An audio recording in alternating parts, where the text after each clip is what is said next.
Чем фрилансер отличается от наемного работника? Правильно, у него нет денег, и сегодня мы постараемся это исправить. Я расскажу, почему выгодно платить налоги, как рассчитать цену на свою работу и немного про то, на что обращают внимание заказчики, когда смотрят ваше портфолио.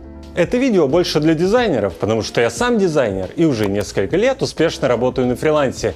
Но все, о чем я буду сегодня говорить, подходит для любого направления фриланса. Это финансовые основы, о которых многие просто не задумываются. Итак, многие дизайнеры почему-то идут по ложному пути. Есть несколько телеграм-чатов, где я отвечаю на вопросы. И там каждый день одно и то же. Как в фигме анимировать прототип, как сделать горизонтальный скролл, или, например, как правильно именовать слои и папки по методологии BEM. Открою секрет, все эти умения вообще не влияют на ваш доход и карьеру. Ну, по крайней мере, пока вы не устраиваетесь топовым специалистом в Яндекс. Однако, множество начинающих дизайнеров тратят на изучение всего кучу времени. И одна из целей этого видео – предостеречь и направить вас по правильному пути. Основные функции Figma очень простые. Вообще, что Figma, что Sketch — это приложения нового типа, в противовес громоздкому Photoshop. Они настолько простые, что первое время профессионалы не воспринимали их всерьез и продолжали корячиться в Photoshop. И после того, как вы изучите эти основы, хотя бы просто научитесь аккуратно работать в Figma, я предлагаю вам сразу подумать об официальном оформлении своей работы. Есть мнение, что если ваш доход менее 500 тысяч рублей в год, то оформлять ничего не надо. Что раз сумма такая маленькая, то надо на всем экономить. А самая явная статья экономии – это, конечно, налоги. Так вот, ребята, послушайте меня внимательно. Индивидуальный предприниматель зарабатывает в несколько раз больше за выполнение той же самой работы, что и физическое лицо. Почему так получается? Что вообще такое бизнес? В сухом определении Википедии это деятельность, направленная на получение прибыли. Бизнесмен создает себе актив, вкладывая в него силы, время и деньги. Деньги обычно заемные, но это не простые потребительские кредиты, которые можно потратить на что угодно, а специальные для развития бизнеса. Этот кредит нельзя потратить на еду, путешествия или новую машину, зато из него можно оплатить подрядчикам. Получается, что есть множество людей, чьи заказы вы могли бы выполнять, но у них нет наличных, и они готовы платить только безналом, на ИП. Кто-то из вас улыбнется. Что же это за бизнесмен без наличных? Но даже если заказ дешевый, заказчику проще платить безналом. У него этот процесс уже отлажен. Есть бухгалтер, есть юрист, ну и в конце концов, он просто не хочет внезапно оказаться заблокированной личной картой. Так вот, оформляя свою работу официально, вы получаете доступ к более широкому кругу клиентов с деньгами. И за свое удобство они готовы платить больше. А свои налоги вы можете просто добавить к оговоренной сумме. Всегда можно договориться о цене, а потом попросить туда добавить проценты на налог. О ценообразовании мы поговорим чуть позже. Сначала я вам честно расскажу и о минусах безнала. Крупные компании обычно платят после выполнения работ. Это называется постоплата. Условия прописываются в договоре, и обычно это от 10 до 30 дней. Но даже эти сроки могут быть сорваны. Ситуация, когда по документам деньги вам начислены, но не выплачены, называется дебиторская задолженность.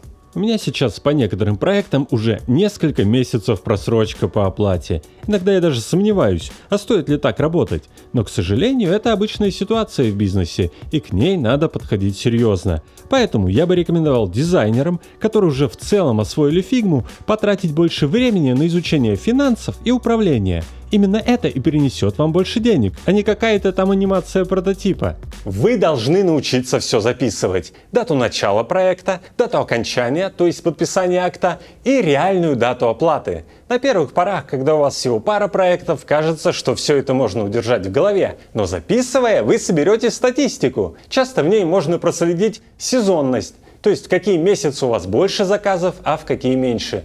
Ну и через сколько дней после окончания работы вам обычно платят деньги. Это самое важное. Из этой же таблицы вы поймете, когда уже пора требовать пени по просроченным платежам. Поначалу я как-то очень затягивал эти требования и терпел, сжав зубы. Я думал, что претензия по просрочке может испортить мои отношения с постоянным клиентом. Ну представьте, я сделал для клиента несколько сайтов и вдруг выкатываю им претензию на стоимость одного сайта. Но тут надо понимать, что это рабочие отношения, а не личные. Я не вправе требовать от клиента, чтобы он взял кредит и выплатил мне все немедленно, это его бизнес, но я вправе самостоятельно взять кредит, а проценты по нему покрыть штрафом с клиента. Это совершенно нормальная практика. Дальше. Самый важный вопрос для начинающего дизайнера – это сколько денег брать за свою работу, как ее оценить. Опять же, часто спрашивают, а сколько взять за сайт, за баннер, за логотип? Это некорректный вопрос. Все зависит от вашего умения продавать, но и от возможностей клиента. Для начала разберемся в основах. Всего есть два подхода к расчету стоимости. Первый обычно используют в агентствах. Это почасовая оплата услуг. Цена за час работы дизайнера, которая называется рейт, умножается на количество часов, которые предполагается потратить на задачу. В Москве рейт дизайнера 2000 рублей. 3/4 получает агентство и четверть сам дизайнер. В регионах агентство берет с клиента 1600 рублей за дизайнера, а он получает меньше, чем в Москве, где-то 1/5 от этой суммы. То есть меньший процент от меньшей суммы? Жестко. При этом агентства смело добавляют в счет работу арт-директора, которая, естественно, стоит дороже, а также работу менеджера. И получается вполне внушительная сумма. Понятно, что потом никто не подходит к этому формально. Арт-директора посчитали, но он мог вообще не участвовать в задаче. Или напротив, задача интересная, и арт-директор полностью выполнил ее сам. Поэтому не надо думать, что кто-то потом сидит с секундомером и высчитывает потраченное время. Все это примерно. Если вы на фрилансе объявите стоимость своего часа в 2000 рублей, это будет слишком. Многих клиентов это испугает. Им проще будет обратиться в агентство, где, например, могут заменить дизайнера, если он не понравился или заболел. Ну и такую сумму вы тоже сможете получать, но об этом чуть позже. Так вот, как мы помним, московский дизайнер получает на руки только четверть, это 500 рублей. Для фрилансера этой суммы может оказаться мало. Не забывайте, что заказы не идут сплошным потоком, а также у вас есть профессиональные расходы, подписки на профессиональное ПО, например. И вам надо подстраховать себя на случай отсутствия задач, то есть брать чуть больше. Обычно за рабочие часы платят по факту. То есть вначале вы примерно прикинули, озвучили клиенту, какой у вас рейт и сколько часов вы планируете потратить, и дальше записываете куда-то фактически потраченное время. Мне такой подход не очень нравится, и я его советую использовать только в самом крайнем случае, когда совершенно непонятно, что хочет клиент и каков реальный объем работ. Но при такой оплате вам не страшны никакие правки и переделки, ведь каждый ваш час будет оплачен. Но некоторых клиентов такая финансовая неизвестность, естественно, пугает. Поэтому я советую второй подход – фиксированная оплата за конкретный объем работ. Когда я говорю конкретный, надо понимать, что заказчики чаще всего заранее сами точно не знают объем работ. Естественно, что у них не будет никакого ТЗ. Так как же посчитать эту фиксированную цену?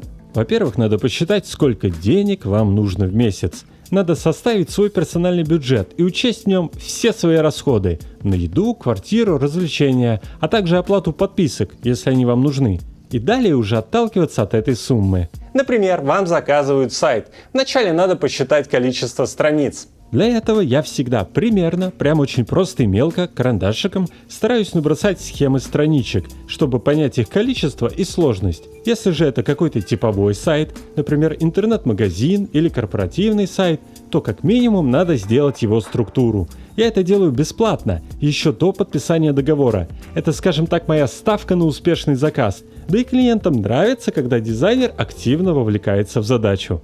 Далее всякие хитрости. Допустим, вы называете цену сайта, и если клиент легко соглашается, можно добавить к этому цену адаптивов. А если клиент сомневается, можно сказать, что вы в этой цене уже учли большое количество разных адаптивов, но делать их все не обязательно, а соответственно вы можете сделать чуть дешевле. Для разных клиентов подходящая цена на одну и ту же работу может отличаться в разы. То есть, допустим, для одного клиента простой одностраничный шаблонный сайт, точнее даже страничка, за 20 тысяч это будет дорого, а для другого 35-40 тысяч это комфортная цена. Многие клиенты ничего не понимают в дизайне, а любому дизайнеру очевидно, что самое сложное – это придумать дизайн главной страницы, а все внутренние уже сильно дешевле, их дизайн основан на главной. Но клиент может быть не готов много платить за главную, зато готов платить больше за адаптивы. В идеале у дизайнера должен быть свой менеджер, потому что дизайнер думает о том, как сделать задачу наилучшим способом, а менеджер думает, как это сделать максимально рентабельно. Понятно, что условно на дешевые сайты заказов больше, чем на дорогие. Тут-то вам и пригодится ваш минимальный бюджет на месяц. Вы пробуете называть такие цены, чтобы вам хватило денег, но с каждым разом обязательно немножечко повышаете. Да, кстати, если в процессе работы задача поменялась или к ней что-то добавилось, не стесняйтесь просить доп-кост, то есть больше денег. Но тут стоит учесть, что клиент никогда не говорит, что задача полностью изменилась или увеличилась в 2 раза. Клиенты всегда дают правочки по чуть-чуть. Немножечко доделать, немножечко переделать. То есть варят вас как лягушку.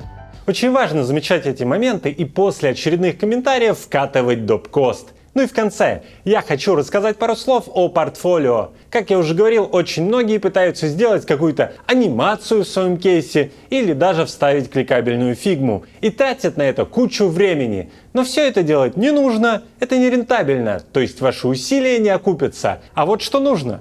Вставьте свою работу хотя бы на первый экран человека. Лицо человека с эмоцией. Неважно, какая у вас задача – магазин одежды или сантехники, банковский сайт или какой-то сервис. Найдите подходящего персонажа. Это может показаться читерством. Вы так долго продумывали дизайн и делали все детали в нем, а тут вдруг какая-то картинка, которая будет отвлекать на себя внимание. Но так делают абсолютно все. Даже если вы посмотрите кейсы крутых студий на Behance, там обязательно будут эмоции. Большая команда продумывает UX, составляет CGM, а потом добавляют рыжую девушку с Шаттерстока и котика, по которым их и запомнят. Второй момент – это аккуратность. Все должно быть идеально выровнено, а контуры в иконках должны быть одинаковой толщины. Лучше потратить время на это, чем на анимацию. Клиент прежде всего смотрит на эту аккуратность, а не на оригинальность, как думают многие. Оригинальный дизайн не нужен никому. Ну, например, сейчас пошла мода на круглые кнопки,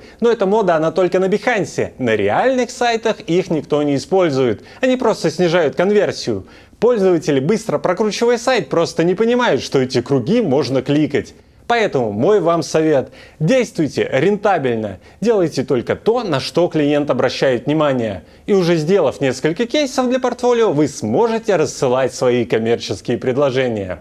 Главное – зацепиться за первого клиента. Можно даже брать ниже рынка, но это должен быть какой-то нормальный клиент, а не аноним из Телеграма. А дальше вас потихоньку начнут рекомендовать, и процесс пойдет. Помните, что на первых порах, когда вы не знаете свою реальную цену и вам попадаются какие-то стрёмные клиенты, это самый сложный этап. Дальше и работать будет проще, и оплата будет выше. Поэтому не сдавайтесь. Сегодня на этом все. Спасибо, что досмотрели, и мы с вами встретимся совсем скоро в новом видео. Всем пока!